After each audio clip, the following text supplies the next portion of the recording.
दिदानां पावनेभ्यो वैष्णवेभ्यो नमो नमः। वासुदेवसुतं देवं कंसचाणूरमर्दनं देवकी परमानंदं कृष्णं वंदे जगद्गुरुं। गाद्यायिनी महामाये महायोगिनी अधीश्वरी नंदगोपसुतं देवी पदिंदे गुरुदे नमः। ओम नमो भगवते वासुदेवाय। ओम नमो भगवते वासुदेवाय। ओम नमो भगवते वासुदेवाय। श्रीमद् भागवत महापुराणम 10வது ஸ்கந்தம் 14வது அத்தியாயம் பிரம்மா பகவானை துதித்தல். 7, 8, 9 ஸ்லோகங்கள். பிரம்மா நேரடியாக பகவானை பற்றி சொல்லுகின்றார். பூமியின் ஒவ்வொரு அணுவையும் வானிலுள்ள பனித்துகள்களையும் நட்சத்திரங்களையும் பல கல்ப கால வரைக்குள் திறமையுள்ள ஒருவனால் எண்ண முடியுமானால் உலகின் நன்மைக்காகவே திரு அவதாரம் செய்த திருக்குணங்களின் வடிவேயான தங்களது குணங்களையும் எண்ண முடியக்கூடும். அதனால் தங்கள் கிருபையை பேரார்வத்துடன் எதிர்பார்த்து தன் வினை பயனாக உண்டான சுகதுக்கங்களை பற்றற்று ஏற்று அனுபவிப்பவனாக மனம் வாக்கு மற்றும் உடலால் தங்களையே வணங்குகின்றவனாக தன் வாழ்நாட்களை கழிப்பவன் தகப்பனின் சொத்திற்கு மகன் போல முக்தி நிலைக்கு உரியவனாகின்றான். ஈசனே, என் தீய எண்ணத்தை பாருங்கள். முதலும் முடிவும் மற்றவரும் எல்லாவற்றிற்கும் ஆதியும் பரமாத்மாவும் மாயாவிக்கு மாயாவியுமான தங்களிடமே எனது மாயையை பயன்படுத்தி என் பெருமையை காணவும் காட்டவும் வந்த நான் எத்தகையவன்? அறிவிலி, பெரு நெருப்பிற்கு எதிரே தீக்கதிர் துளி போன்று தங்கள் எதிரில் நான் எம்மாத்திரம். அச்சுதா, ரஜோகுணத்திலிருந்து தோன்றியவனும் தங்கள் மகிமை அறியாதவனும் நானே ஈசன் என்ற இருமாப்பு கொண்டவனும் நான் பிறப்பற்றவன் உலகை படைப்பவன் என்ற செருக்கால் குருடனானவனுமான என்னிடம் இவன் எனது பணியால் என்னை சார்ந்தவன் எனது இரக்கத்திற்குரியவன் என்ற எண்ணத்துடன் எனது குற்றங்களை பொறுத்து அருள்வீராக. जय श्री कृष्ण चैतन्य प्रभु नित्यानंद श्री अद्वैत गदाधर शिवाचार्य गौर भक्त वृंदा। हरे कृष्ण कृष्ण कृष्ण हरे हरे, हरे राम राम राम हरे हरे. ஸ்ரீ சைதன்ய மகாபிரபு நமக்கு சொல்லியிருக்கிறது, திருநாதபி சுனீச்சேன தரோரேவ சகிஷ்ணுனா, சகித்து கொள்ள வேண்டும். எதை? ஒரு துரும்பை போலவும் மரத்தை போலவும் பொறுமையாகவும் சகிப்புத்தன்மையோடையும் இருக்கணும் அப்படின்னு பகவான் அறிவுறுத்தி இருக்கிறார் இந்த கலியுக மக்களுக்கு. நேரடியாக பிரம்மா பகவான் கிட்ட மகாபிரபு வந்தது இப்போ நம்ம காலத்தில். ஆனால் பிரம்மா பகவானை பார்த்து சொன்ன காலம், நான் இப்படி சகிப்புத்தன்மை இல்லாமல் பணிவு இல்லாமல் நான் இப்படி அகங்காரத்தோடு நடந்துக்கிட்டேன், ரஜகுணத்திலிருந்து தோன்றி இருக்கிறேன் அப்படின்னு சொல்லி வருத்தப்பட்டு எனக்கு இரக்கம் காட்டி, இவன் என்னுடைய வேலைக்காரன் தான், என்னுடைய பணியால் தான் அப்படின்னு உறுதியாக சொல்லுங்களேன், அப்படி எண்ணத்தோட என்னை மன்னிச்சிருங்களேன் அப்படின்னு பகவான்கிட்ட வேண்டி இருக்கிறார். அப்போ கூட பகவான் கிட்ட பிரம்மா வேண்டினது, எனது பணியால் எனது வேலைக்காரன் இவன் என்னை சார்ந்தவன் எனது இரக்கத்திற்குரியவன் என்று நீங்கள் நினைக்க வேண்டும் அப்படின்னு பகவான் கிட்ட வேண்டிக்கிறார். இது எந்த வகையான வேண்டுதல்? இது எப்படி பணிவாகும்? ஆனால் மகாபிரபு நமக்கு சொல்லியிருக்கிறது பணிவு எப்படின்னா, ஒரு துரும்பை போல மரத்தை போல பொறுமையாகவும் சகிப்புத்தன்மையோடு இருக்கும். துரும்பு தனக்கு எந்தவித மரியாதையும் எதிர்பார்க்காது.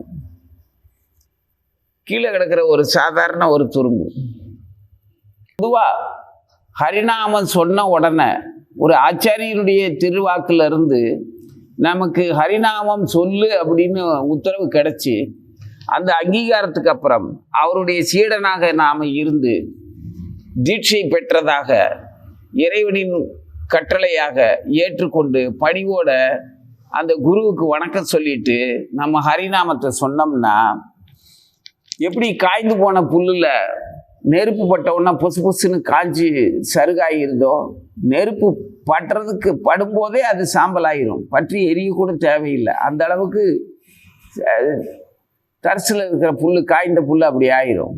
அதே வேகத்தில் ஹரிநாமம் சொன்ன உடனே இவனுடைய பாவங்கள்லாம் நசிந்து போகும்னு சொல்கிறாங்க ஆச்சாரியர்களும் சொல்கிறாங்க. அனுபவத்தில் வேதங்களும் பகவான் நாம மகிமையை பற்றிய பல விஷயங்கள் எழுதின முன்னோர்கள் எழுதி வச்சதும் இலக்கியங்களும் வேத இலக்கியங்களும் அந்த ஆன்மீக செல்வங்கள் எல்லாமே சொல்லத்தான் செய்கிறாங்க.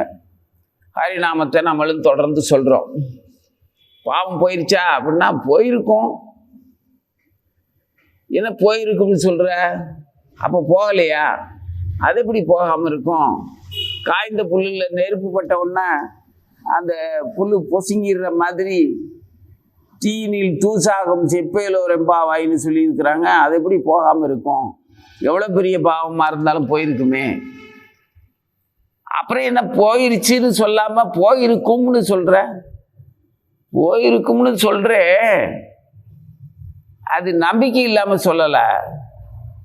நான் பக்தி பண்ண முடியாமல் இருக்கனே,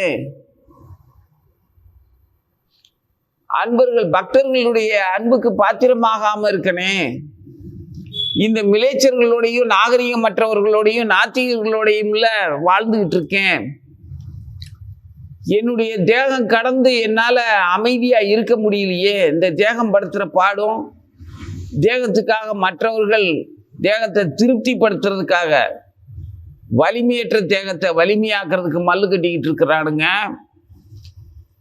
புலன் வேட்கையை திருப்திப்படுத்துறதுக்காக வலிமையாக்குறதுக்காக மல்லு கட்டிக்கிட்டு இருக்காங்க. தற்பெருமைக்கு தன்னோட வடிவழக காட்டுறதுக்காக பல செயற்கை உணவுப் பொருள்களையும் மேற்பூச்சி பொருள்களையும் பயன்படுத்திக்கிட்டு இருக்கிறாங்க. இவங்கெல்லாம் என்னோட சக மனிதர்களா, சகோதரர்களா, சொந்தக்காரங்களா, மாணவர்களா, ஆசிரியர்களா, பக்கத்துலேயே இருக்கிறானுங்க. இவங்களோட தான் சேர்ந்து வாழ்கிறேன். எவனுக்கும் அறிவும் கிடையாது. இளமை போயிருச்சு அப்படிங்கிறத அவன் ஒத்துக்கவும் மாட்டேங்கான். தனக்கு கிடைச்ச பருவத்தை மனப்பூர்வமாக ஏற்றுக்கொள்ள மாட்டேங்காங்க.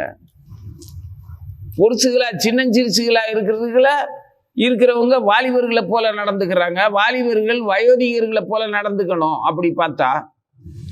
ஆனால் வாலிபர்கள் சின்ன பிள்ளைங்க மாதிரி நடந்துக்கிறானுங்க. வயோதிகன் வாலிபனை போல நடந்துக்கிறான், வேஷம் போடுறான்.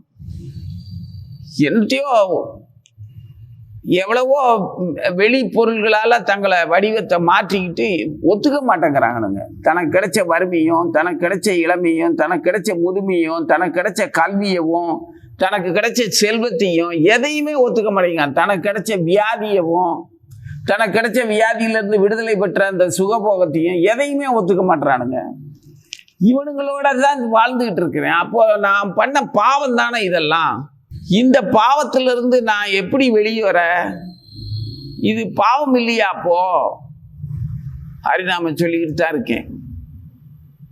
கங்கை வெள்ளம் பிரவாகமா, கங்கா யமுனா எப்படி உற்பத்தி ஆகிற இடத்துல இருந்து புறப்பட்டு வந்து வழிநடுக எல்லா பாவத்தையும் வாங்கிக்கிட்டு சுருட்டிக்கிட்டு ஓடி வருதே, அது போல என்னுடைய ஹரிநாமமும் பிரவாகமா எடுத்து சுருட்டிக்கிட்டு ஓடி வருது. எல்லா பாவங்களையும் மூட்டை கட்டிக்கிட்டு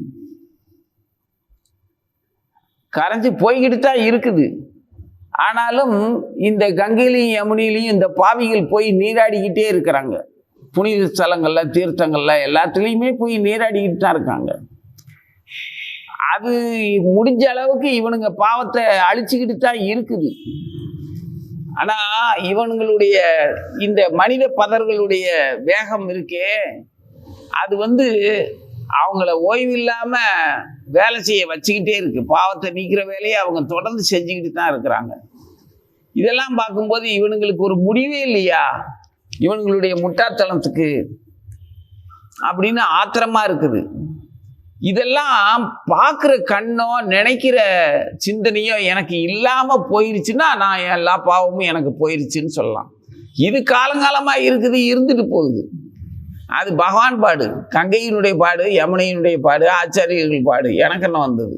ஆனால் இதுகளோட நான் வாழ்கிறது கஷ்டமாகவும் இது என் கண்ணுலையும் கருத்துலையும் பட்டுக்கிட்டு நிம்மதி இழக்கிற மாதிரியும் செய்யுதே, வேதனையும் வருத்தமும் படுற மாதிரி செய்யுதே. அப்போ என் பாவம் போயிருச்சுன்னு தானே அர்த்தம். ஆடாடாடா, அப்படி சொல்லாத நண்பா. பகவான் சொல்றாரு அர்ஜுனனுக்கு சொன்ன மாதிரி, நீ ஏன்டா கவலைப்பட தேவையில்லாதுக்கெல்லாம் கவலைப்படுற? நீ எப்படிடா இந்த பாவத்தை போக்குவேன்னு சொல்லி நீ நினைக்கிறதும் தப்பு. இந்த பாவம் உன்னைய துன்புறுத்துது அப்படின்னு சொல்லி நீ அதுக்கு இறக்கப்படுறதோ இல்லை அதுக்கு இறக்கப்படுறதோ அல்ல அது உனக்கு இறக்கப்படணும்னு நினைக்கிறதும் தப்பு. தேவையில்லாத வேலை இது. இது எதுக்கு உன் கவனத்தில் படுது?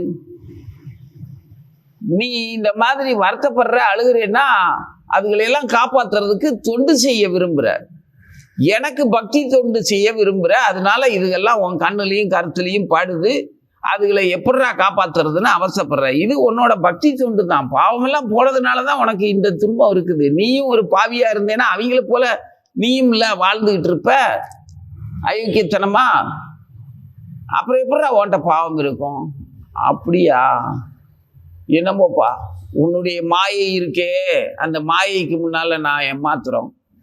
என்னை நல்லவன்னு சொல்லி ஏமாற்றி நானே நல்லவனாகவும் அகங்காரத்தோடையும் ஆணவத்தோடையும் நானும் ஈசன், நானும் பிறப்பற்றவன், நானும் அகங்காரம் இல்லாதவன், நானும் ரொம்ப யோக்கியன்னு எப்படி உங்ககிட்டயே காட்டிக்கிறேன் பத்தியா? இப்படித்தான் பிரம்மா அழுகிறாரு, புறம்புறாரு.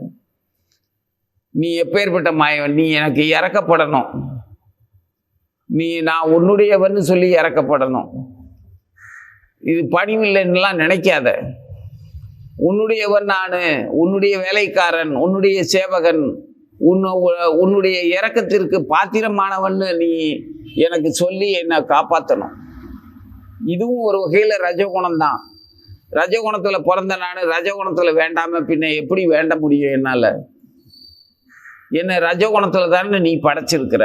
அப்போ நான் இப்படித்தானே இருப்பேன். இப்போ என்னுடைய மாயையை உங்ககிட்டயே காட்டி பெருமைப்படுறதுக்கு வந்திருக்கிறேனே, என்னை மன்னிச்சிட மாட்டீங்களா அப்படின்னு பிரம்மா சொல்றார். அச்சுதா அப்படின்னு ஆரம்பிக்கிறார். அவர் அழைக்கிற விதமே அச்சுதா. நம்ம அதான் எடுத்த உடனே ஆச்சமனம் பண்ணுறோம், தெரிஞ்சோ தெரியாமலோ. ஆசமனம் பண்ணும்போது அச்சுதாய நமக, அனந்தாய நமக, கோவிந்தாய நமக அப்படின்னு நம்ம சொல்லி அந்த தீர்த்தத்தை பருகின உடனே அந்த புனித தீர்த்தம், அந்த நாமம் சொல்லி அந்த பருகின அந்த தீர்த்தம் நமக்குள்ள, நம்ம தேகத்தில் மொத்த குற்றங்களையும் பல தூண்டுதல்கள், அதாவது வேட்கைகளையும் தூண்டிவிடக்கூடிய வேட்கைகளையும் அமைதிப்படுத்தி குற்றங்களை நீக்கி சாந்தி பண்ணுது, உதவி செய்யுது. பக்தி தொண்டுக்கு உதவி செய்யுது. அடுத்து நீ செய்ய போகிற செயலுக்கு ஒன்றை நேர்த்தியாகவும் திருத்தமாகவும் செயல்படுத்துறதுக்கான வலிமையவும் தெளிவையும் கொடுத்துரும். அச்சுதன் அப்படின்னா வீழ்ச்சி அடையாதவர். அவர் எப்போதுமே நழுவுறதுக்கு வாய்ப்பே இல்லாமல் ஸ்திரமாக உறுதியாக சத்தியத்தின்படி நிற்கிற ஒரு திருவடியை கொண்டவர். அதனால அச்சுதாய நமக. அனந்தா, எங்கும் நிறைந்தவர். எல்லா வடிவங்களிலும் தன்னுள் எல்லா வடிவங்களையும் வச்சிருந்தாலும் பற்றற்றவர், நிதானமானவர், எல்லா இடத்துலையும் பரவி பூரணமாக இருக்கிற ஒரு முழுமையான பூரணம். அதனால அனந்தன். அச்சுதாய நமக, அனந்தாய நமக, கோவிந்தாய நமக. எல்லா புலன்களுக்கும் எஜமானன், எல்லா உயிர்களுக்கும் எஜமானன், எல்லா கிரகங்களுக்கும், ஜட ஆன்மீக உலகங்களின் மூலம் நானே அப்படின்னு பகவத்கீதையில் சொல்றாரு. அவர் தான் கோவிந்தன். அப்போ அப்படின்னா பராமரிக்கக்கூடிய அத்தனைக்கும் தாய் கோங்கிறது. அது வெறுமன புலன்கள்னு மட்டும் பொருள் கொள்ள முடியாது. கோன்னா மொற்ற தாய். தாய் எப்படி தன்னுடைய சிசுவை எப்படி கர்ப்பத்திலிருந்து காப்பாற்றி அது தன்னிலை பெறும் வரை வளர்த்து ஆளாக்கி சுமக்கிறாளோ அந்த மாதிரி. அதனால கோங்கிறது அப்படி அதனுடைய விந்தன். அந்த தாய்மை வடிவமும் எஜமானனுமாகவும் புலன்களை வழி நடத்துகின்றவராகவும் புலன்களை வலிமையாக்கி அனன்யா சிந்தையந்தோமாம் அப்படிங்கிற மாதிரி புலன்களை வலிமையாக்கி அனாவசியமான சிந்தனைகள் எதுவுமே இல்லாம பக்தி தொண்டு மட்டுமே தன்னுடைய ஆசையாக மொத்த ஆசையவும் மொத்த புலன்களையும் பக்தி தொண்டுக்கே ஈடுபடுத்தக்கூடிய கோவிந்தன். அதனால அனன்யா சிந்தையந்தோமாம், அந்நிய சிந்தனைகள் எதுவுமே இல்லாம பகவானை மட்டுமே, அவருக்கு மட்டுமே பக்தி தொண்டு செய்யறதுக்காக அத்தனை புலன்களும் ஆவலோடையும் வேட்கையோடையும் தீவிரமாகவும் தெளிவாகவும் பாடுபடுது. தேகமும் அதான் வாக்கு மனம் இந்திரியங்கள், இது எல்லாம் பகவானுடைய பக்தி தொண்டுல இருக்க பாடுபடுது. அந்த மாதிரி இருக்கணும் அப்படிங்கிறதுக்கு நீங்க தான் அருள் புரியணும், நீங்க இறக்கப்பட்டு எனக்கு அந்த வாய்ப்பை கொடுக்கணும் அப்படின்னு வென்றாரு. அச்சுதான்னு கூப்பிட்டு அப்படி சொல்றாரு. முதல்ல பூமியின் ஒவ்வொரு அணுவையும் வானில் உள்ள பனித்துளிகளையும், பூமியில் இருக்கக்கூடிய ஒவ்வொரு அணுன்னா இந்த பூலோகம் முழுவதுமே. இப்போ பூலோகம்ங்கிறது மிருத்யுலோகம், மரண உலகம், பிறப்பு இறப்பு சூழலுக்கான உலகம், ஜட உலகம். இந்த ஜட உலகத்துல ஆன்மீக பயிற்சின்னு சொல்லி தேர்வுக்கான இடம். இவன் இங்கிருந்து மத்திய லோகத்துல இருக்கிற இந்த பூலோகத்துல இருந்து மேலும் போகலாம் கீழும் போகலாம். மேல ஒரு 7 உலகம், கீழே 7 உலகம்னு சொல்லியிருக்கு. பூர் புவ ஸ்வர்னு வரிசையா வரும். அதே மாதிரி இங்க அதல விதல ரசாதல தலாதல மகாதல பாதாளன்னு இங்கேயும் இருக்கும், கீழையும். அப்போ கீழையும் போகலாம் மேலையும் போகலாம்ங்கிறதுக்கு மத்திய இடம்னா இது என்ன, இது இங்கே வெற்றி என்னவோ அதுபடி அவன் மேல் உலகங்களுக்கு போவான், தோல்வியின்படி கீழ் உலகங்களுக்கு போவான். தோற்றவன் கீழ் உலகங்களுக்கு போனாலும் அந்த தெய்வீக நிலை மறக்காம விட்ட இடத்துல இருந்து மறுபடியும் அவன் தேர்வு எழுதி, அதாவது பூமிக்கு வந்து வெற்றி பெறுவதற்கான வாய்ப்பு இருக்குது. வெற்றின்னா எப்படி, தன்னிலே அறிவது தான் வெற்றி. இந்த பிரபஞ்ச அறிவுக்கு அப்புறம் இந்த பிரபஞ்சத்துல ஜீவனுக்கும் ஜீவனுடைய ஆதாரமான அந்த பரமனுக்கும் என்ன சம்பந்தம்ங்கிறத எவன் முயற்சி செய்யறானோ அவன் பூரா வெற்றி பெற்றவன் தான். அந்த ஜீவர்கள் எல்லாம் அவர்கள் கீழ் உலகங்களுக்கோ மேல் உலகங்களுக்கோ அல்லது பூமியிலேயே பல்வேறு 84 லட்சம் வகையான உடல்களுக்கோ பயணிக்க வேண்டிய அவசியம் இல்லை. அதுதான் உண்மையான வெற்றி. மேல் உலகத்துக்கு போனா மட்டும் வெற்றின்னு நம்ம நினைச்சுக்கிறோம். அது ஒரு வகையான வெற்றி தான், ஆனா முழுமையான வெற்றி கிடையாது. கீழ் உலகத்துக்கு போறது தோல்விதான், ஆனா முழுமையான தோல்வியும் கிடையாது. ஏன்னா அவனுக்கு மறுபடியும் இங்க மத்திய லோகத்துல ஒரு பிறவி கிடைச்சி வாழத்தான் போறான். மத்திய லோகத்துல பயிற்சி பண்ணிட்டு கீழ் உலகங்களுக்கு போயிருப்பான். அங்க இருளுக்குள்ள வாழ்றதுக்கு இங்கேயே பொந்துக்குள்ள வாழ்ற பெருச்சாலியா பாம்பா தேளா விஷ ஜந்துக்களா ஒளிஞ்சு வாழ்றது இரவு வாழ்றதுன்னு பூமியிலேயே பயிற்சி பெறணும் அவன். அதுக்கப்புறம் கீழ் உலகங்கள்ல 7 உலகங்கள் இருக்கு, அங்க போய் வாழ முடியும். இங்க பூமியில பயிற்சி பண்ணாம அந்த இருள் வாழ்க்கைக்குள்ள அவனால போக முடியாது. இங்கேதான் வாழணும். இங்க மற்றவர்களால் அடிச்சு கொல்லப்படணும். அதுக்கப்புறம் தான் அவன் கீழ் உலகங்களுக்கு போவான். இங்கே அந்த மாதிரியான பூச்சி புழுவா இருட்டுக்குள்ள வாழ்றதுக்கான ஒரு ஜந்துவா விஷ ஜந்துவா மற்றவர்களால் வெறுத்து கொல்லப்படுகின்ற கொலை வெறியில நம்மளை தாக்கி கொல்லப்படுகின்ற அளவுக்கு ஒரு பெரிய பாவங்களை எல்லாம் பண்ணி பெரிய செல்வந்தனங்களாக இருந்து அந்த செல்வ செழிப்புல திமிர்ல எல்லாத்தையும் எல்லா அக்கிரமும் பண்ணிட்டு அப்புறம் பாம்பா தேளா எங்கேயாவது அவன் வீட்டு மாளிகையிலேயே எங்கேயாவது பொந்துக்குள்ள விஷ ஜந்துவா இருந்து அவனுடைய வம்சாவளியில இருக்கிறவனே அவனை அடிச்சு சின்ன நம்மைக்கு சிதைச்சு கொன்னதுக்கு அப்புறம் தான் அவன் பாதாள லோகத்துக்கு போவான். இந்த மாதிரி எல்லாம் அது பல மாதிரி.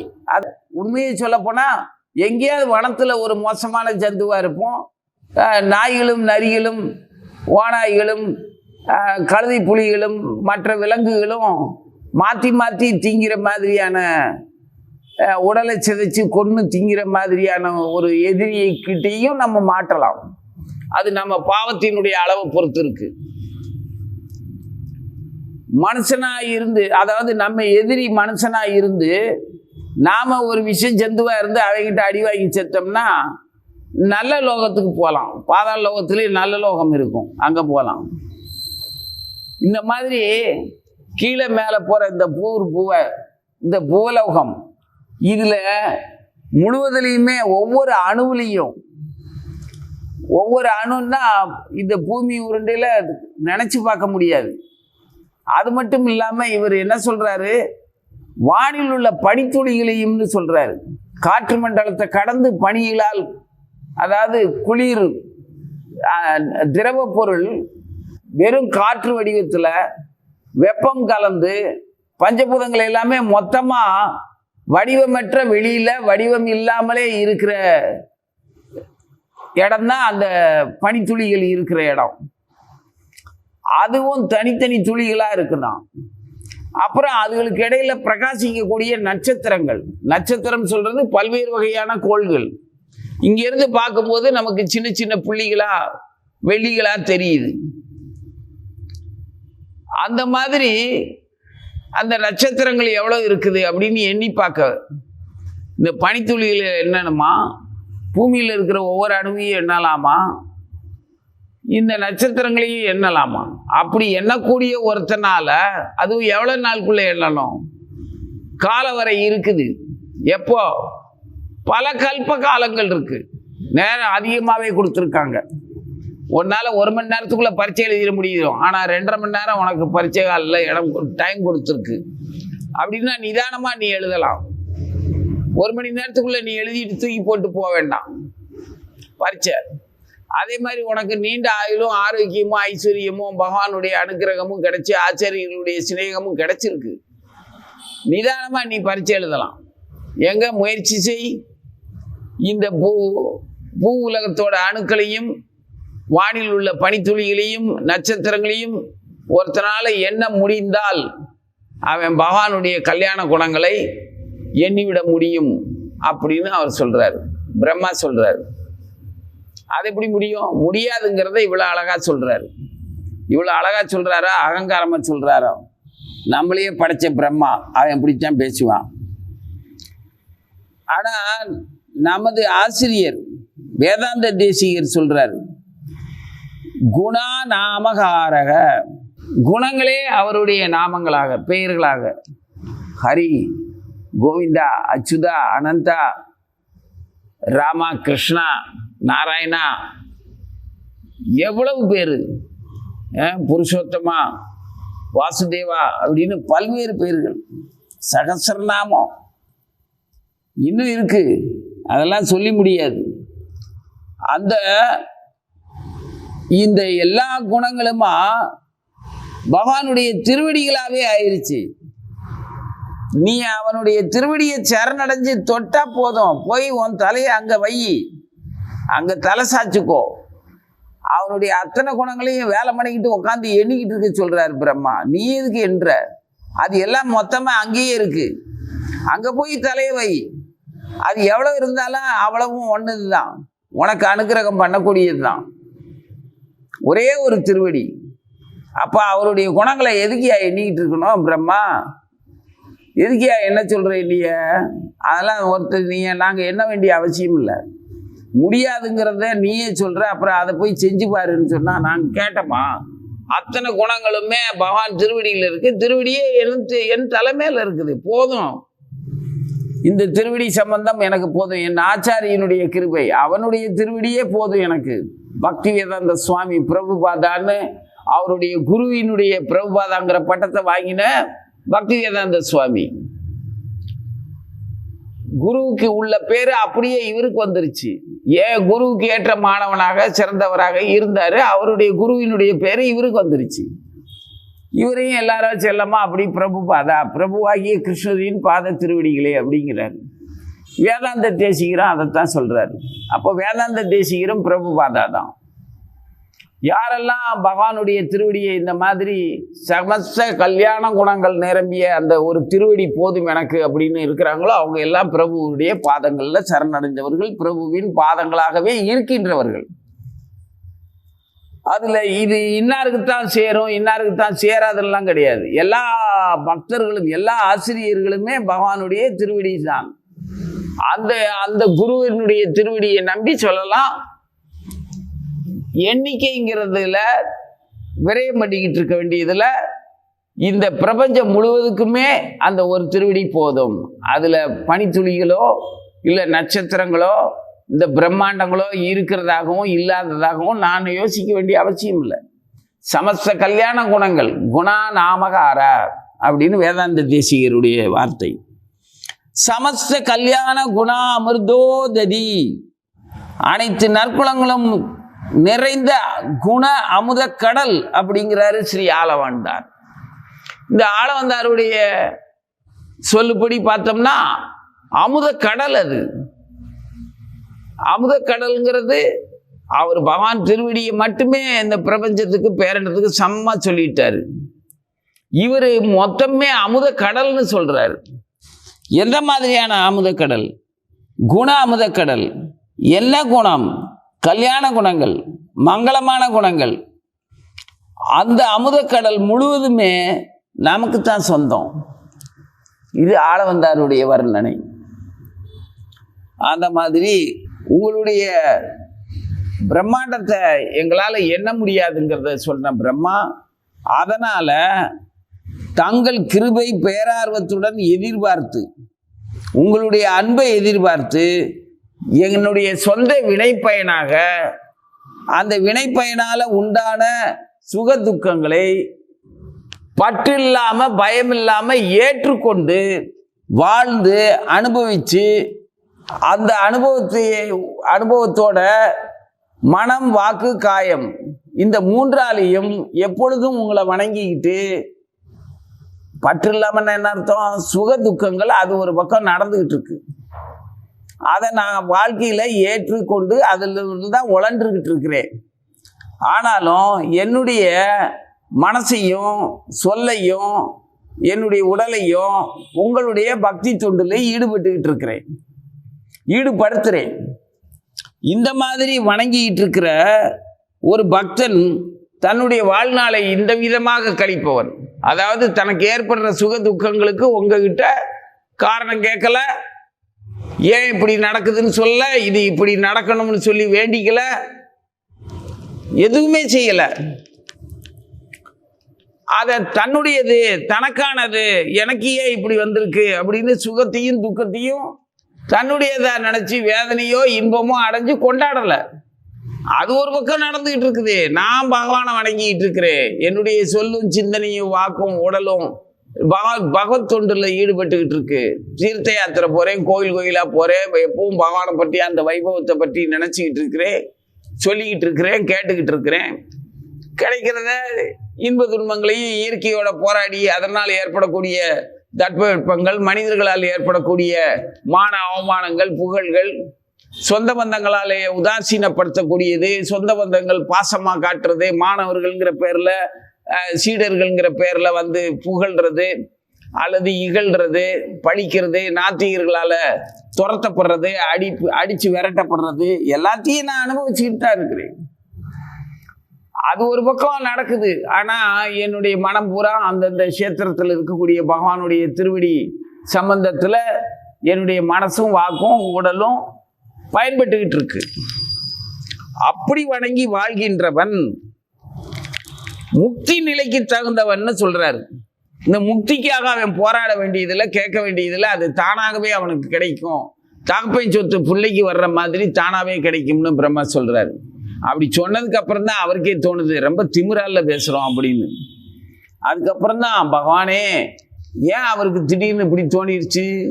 முதல்ல இப்படி பக்தி பண்றவன் தூய்மையானவன், பிறப்பிறப்பு சூழல்ல இருந்து விடுதலை பெறுவது அவனுக்கு உகந்தது, இயல்பானதுன்னு சொல்லிட்டு விட்டுருக்கலாம்.